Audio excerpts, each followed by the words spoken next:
में जो उन्होंने पिछड़ों, अति पिछड़ों, दलित, महादलित के बच्चों को चरवाहा बनाने का जो प्रयास किया था, 2005 से लेकर आज 2024 तक का सफर, जिन्होंने चरवाहा विद्यालय खोलकर चरवाहा बनाने का प्रयास किया, आज हमारे नेता श्री नीतीश कुमार जी के शासन काल में उन्हीं बच्चों को शिक्षा का अवसर देकर के सुशिक्षित और सभ्य समाज बनाने का प्रयास।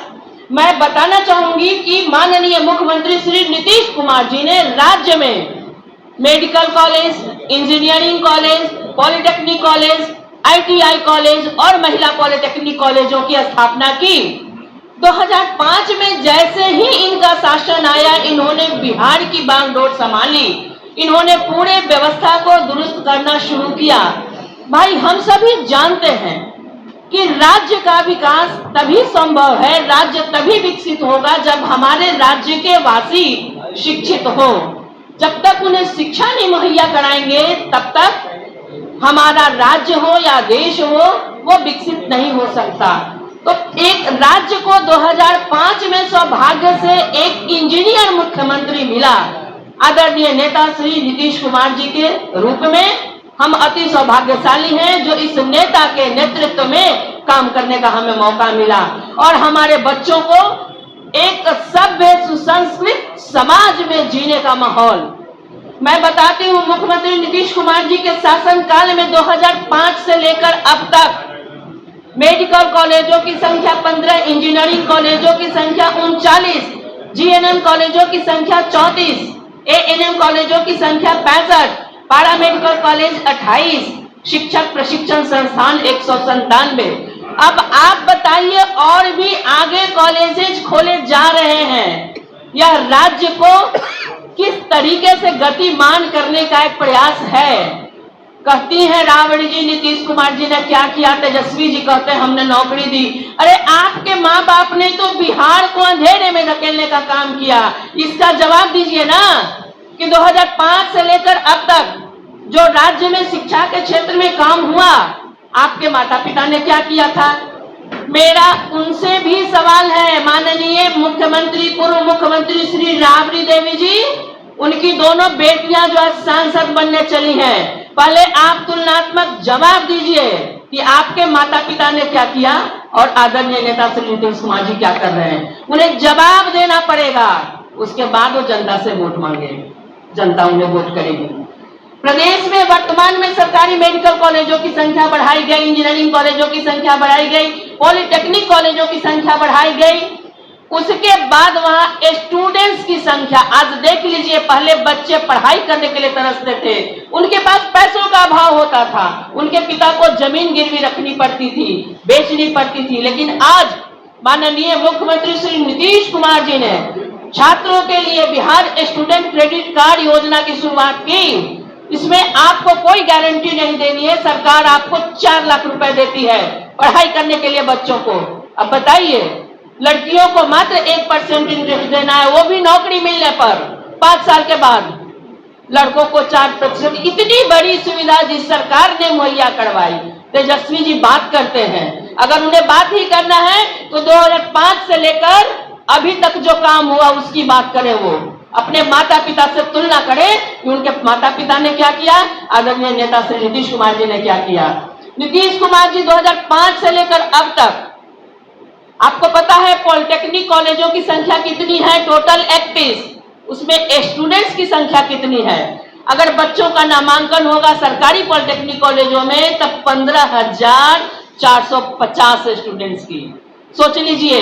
ITI में 149, कुल सीटें कितनी हैं, 32,396, महिला ITI 38।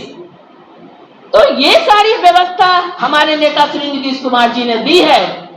हम यही कहना चाहते हैं कि तेजस्वी जी, जो आप नौकरी देने की बात करते हैं, जो आप अपने शासनकाल की बात करते हैं, भाई तुलना कीजिए ना 2005 से पहले और आज कितना अंतर है। और तब आप जनता के बीच में जाइए वोट मांगने।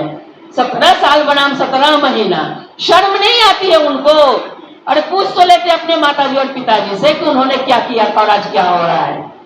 सुन लीजिए, हम ये कहना चाहते हैं, माननीय मुख्यमंत्री श्री नीतीश कुमार जी की सरकार ने लड़कियों को राज्य के सभी मेडिकल इंजीनियरिंग कॉलेजों में आरक्षण की घोषणा की है। आज हमारे राज्य की बेटियां आरक्षित सीट पर आरक्षण लेंगी सारे मेडिकल इंजीनियरिंग कॉलेजों में। पहले यह व्यवस्था नहीं थी। अरे डॉक्टर इंजीनियर बनना दूर, सरकारी कॉलेजों में उन्हें पढ़ाई की व्यवस्था नहीं थी। साधारण पढ़ाई करने के लिए बेटियां सोचती थी। तो हमारा सवाल है लालू जी एंड उनकी फैमिली से कि आप जवाब तो दीजिए इसका कि आपके पिता के शासनकाल में, आपके माता के शासनकाल में कितने इंजीनियरिंग कॉलेज खुले थे, कितने मेडिकल कॉलेज खुले थे, कितने पॉलिटेक्निक कॉलेज खुले थे, महिलाओं की शिक्षा के लिए आपने क्या व्यवस्था की थी। बात करते हैं, तुलना करते हैं नीतीश कुमार जी से। अरे भाई, नीतीश कुमार जी का नाम आपके मुंह से शोभा नहीं देता है।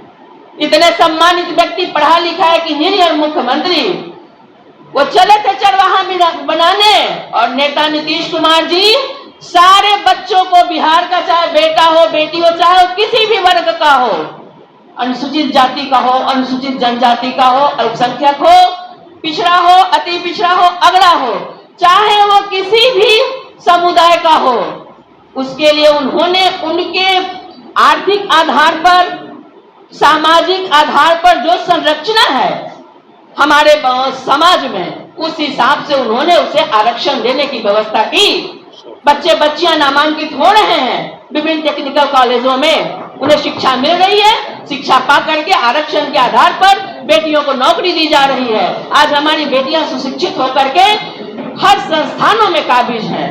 ये मुख्यमंत्री जी का काम है जिसे आज हम बताने बैठे हैं। और बात करते हैं तेजस्वी जी। देखिए, हमारे सहयोगियों ने काफी महत्वपूर्ण इंफॉर्मेशन दिया, लेकिन मौलिक अंतर यहाँ पर एक महत्वपूर्ण फैक्टर ये है कि लालू प्रसाद यादव ने अपने शासन के दौरान, जंगल राज के दौरान युवाओं का प्रयोग अपने राजनीतिक हित साधने के लिए किया। आप देखिए, जहां गांधी मैदान का प्रयोग उन्होंने युवाओं को लाठी मारने के लिए किया, वही गांधी मैदान का प्रयोग हमारे आदरणीय नेता नीतीश कुमार ने युवाओं को, छात्रों को अपॉइंटमेंट लेटर प्रदान करने के लिए किया। ये बहुत मौलिक परिवर्तन अंतर है। और जहां तक तेजस्वी यादव नौकरी देने की बात करते हैं तो, और बार बार बोलते हैं कि संविधान खतरे में है, तो मैं आपको बतला दूं कि तेजस्वी यादव जो नौवीं फेल हैं, उनको संविधान की जानकारी नहीं है। उनके क्रियाकलाप से भारतीय संविधान और लोकतंत्र कलंकित होता है। और मैं बतला दूं कि जो लालू प्रसाद यादव की परिवारवादी राजनीतिक नीतियां हैं, उससे बिहार के लोकतंत्र कलंकित होते हैं। मैं ऐसा मानता हूं, यह परिवारवाद और भ्रष्टाचार ही लोकतंत्र के लिए सबसे बड़ा खतरा है। दूसरी बात, ये रोजगार प्रदान करने की बात करते हैं तो इनको कैबिनेट फॉर्म गवर्नमेंट के बारे में इंफॉर्मेशन नहीं है। जो भी निर्णय लिए जाते हैं वो चीफ मिनिस्टर के नेतृत्व में लिए जाते हैं। और जो हमारे आदरणीय नेता नीतीश कुमार ने 7 निश्चय कार्यक्रम के तहत 8 लाख से भी अधिक युवाओं को रोजगार प्रदान किया। साथ ही साथ मैं बतला दूं कि ये जो नौकरी देने की बात करते हैं, उसकी वास्तविक सच्चाई, अधिकांश जो नियुक्तियां हुई वो शिक्षकों को ही की हुई। यह निर्णय उस समय लिया गया जब हम लोग एनडीए के भाग थे और विजय कुमार चौधरी शिक्षा मंत्री थे। जब ये हमारे सहभागी बने तो आप देखिए कि इनके शिक्षा मंत्री चंद्रशेखर शिक्षा के संवर्धन, शिक्षा का प्रसार, युवाओं को शिक्षित करने के बजाय रामायण को पोटेशियम साइनाइड से तुलना करना प्रारंभ किया। और जो हमारे पुराने प्रस्ताव थे कि हम लोग शिक्षा के क्षेत्र में शिक्षकों की नियुक्ति करेंगे, तो हमारे आदरणीय नेता प्रत्येक स्थिति में चाहते हैं कि योग्य उम्मीदवारों का चयन हो। इसलिए हमारे आदरणीय नेता की ही यह योजना थी कि शिक्षकों की नियुक्ति का कार्य बीपीएससी के माध्यम से किया जाए।